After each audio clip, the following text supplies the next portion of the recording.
I think that one's reality is a result of your intention and your attention.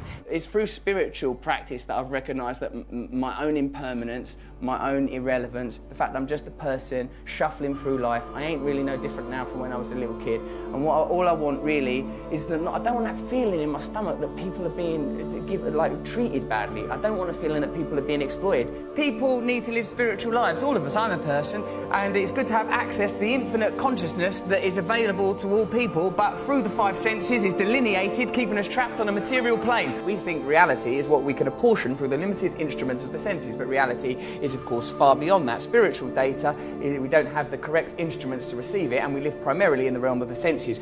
Anything that we're describing through science, we're describing through the prism of the five limited senses. Our eyes can only see between infrared light and ultraviolet light. There's light bouncing around everywhere. Our ears can only hear a tiny decibel range, can't hear the noise of a dog whistle, can't hear any high-pitched frequency sounds. Isn't it likely then that there are other vibrations, frequencies, energies, consciousness moving through the universe? Consciousness is an amorphous and expanding entity.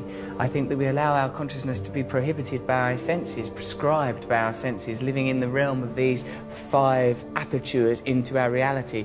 But reality is limitless, space is infinite, time eternal. Through yoga, one can temporarily break the bonds that chain us to the mundane, the mondial, that which is of the earth, and we can temporarily at least receive a taste of the infinite. I don't want to get too cosmic about it, but we are just this sort of temporary blob of atoms, you know, endowed with consciousness for the merest moments in infinite space. Meditation and yoga, these are fundamental parts of my life. I think it's difficult these days with religion getting such a rough ride, the Pope resigning, bloody terrorism and nonsense. It's difficult to find an access to spirituality, but we are by our nature spiritual people. If we don't have access to spirituality, we suffer as individuals, society suffers. We need to recognise at some point that within ourselves there's an infinite capacity for connection with all things. Well, I love the fact that you've described it as you have a daily access to unseen realms of power.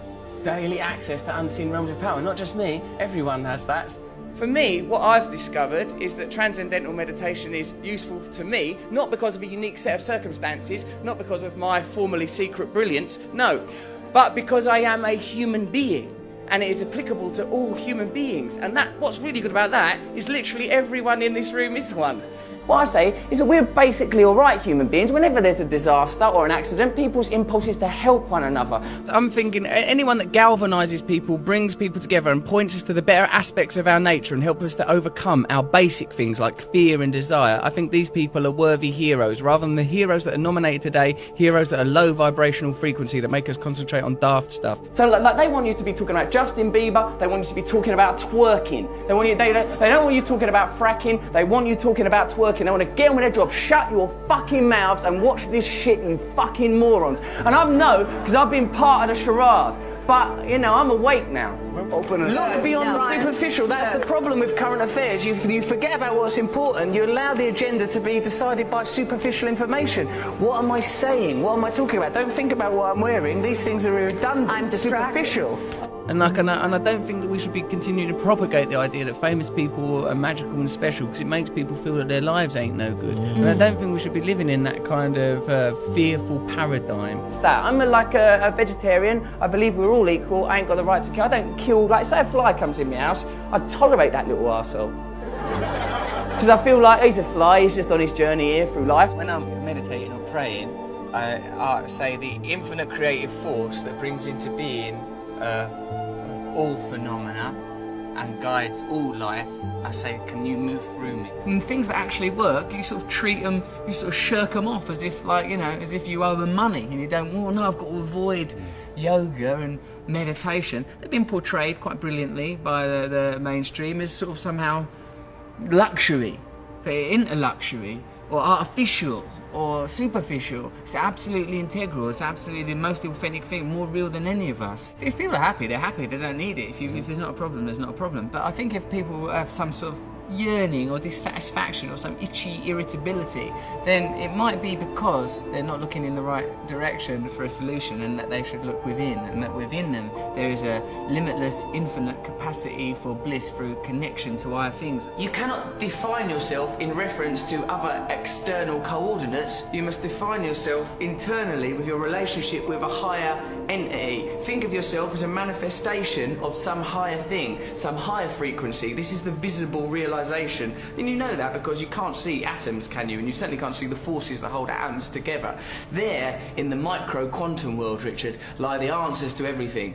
We can't understand it with our logical, rational minds, but we feel it intuitively. Get yourself in alignment with that stuff and you beam like the sun. The dead human ape has fulfilled its potential. The dead human ape has not evolved for the last 10,000 years. These are the achievements of the dead human ape. Now we must transform, become enlightened, so that we can access the next realm of consciousness necessary for evolution. So I think we elect to ignore the spiritual at our own, and it causes a deficit for ourselves and for our culture and for our planet. I think that we are too easy to identify ourselves as individuals. That idea is fortified daily through, as we said before, the stimulation of primal desires, that which anchor us to the self, and we ignore that we're here for such a short while, that we're all basically the same as one another, we're all connected to each other, and we have a collective responsibility to. Look, God is not something that's about thinking you're better than someone or a reason to have a war with someone. It's that within us, beneath and beyond our identity as human beings, driven by fear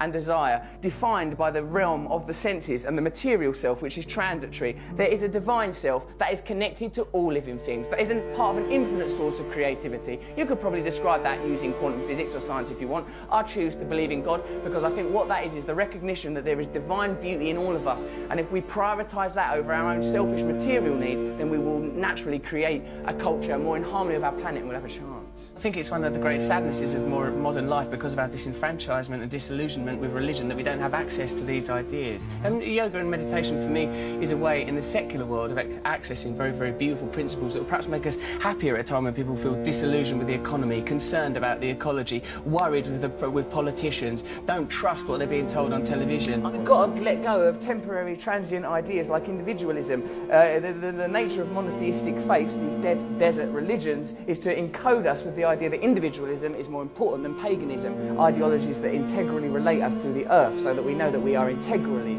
indefatigably related to our environment, and we live in the service of our environment, because self is a temporal illusion.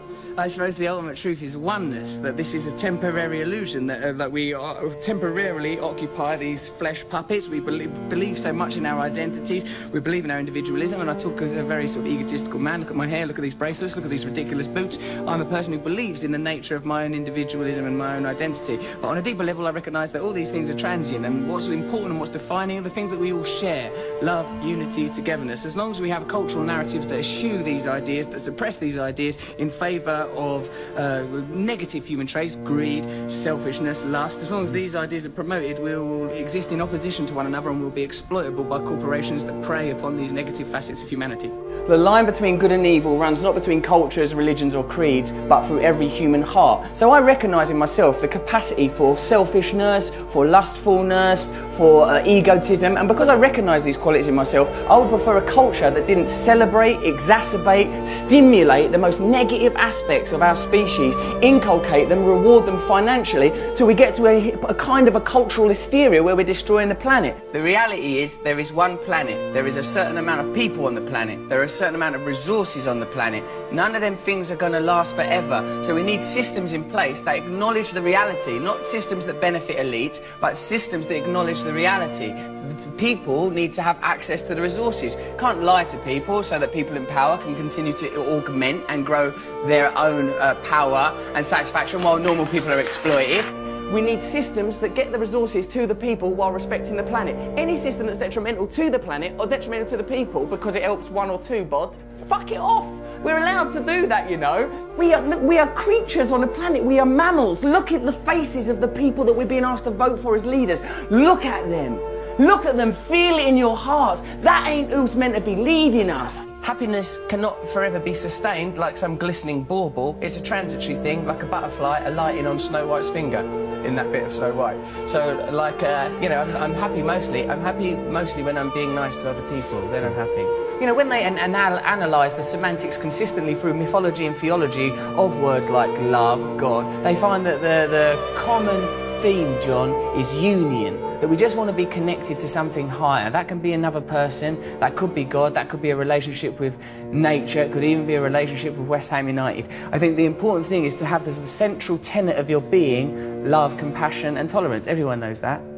You know, like the realisation that this is only a very temporary thing, that the only thing that matters to any of us is love, that everything, that underscoring everything is love. You know, if it's a biological, anatomical human condition, the idea of acquisition and survival of the species, then that 2% that distinguishes us from the great apes, somewhere within that is that divine spark that philosophers have always espoused upon and written about, that somewhere within that, that's the truth that we're trying to head towards. What it felt to me was like the dissolution of my idea of myself. Like, I felt like separateness evaporated. I felt this tremendous sense of oneness. I find it, I'm quite an erratic thinker, quite an adrenalised person. And like, but what, through meditation, I felt this sort of beautiful serenity and selfless connection. You know, my sort of tendency towards selfishness, I felt like, I felt that kind of exposed as a superficial and pointless perspective to have. I felt a very relaxed sense of oneness. I felt love. Follow me on Twitter if you want to, @Rusty Rockets, but basically carry on doing what you're doing, being happy in your hearts.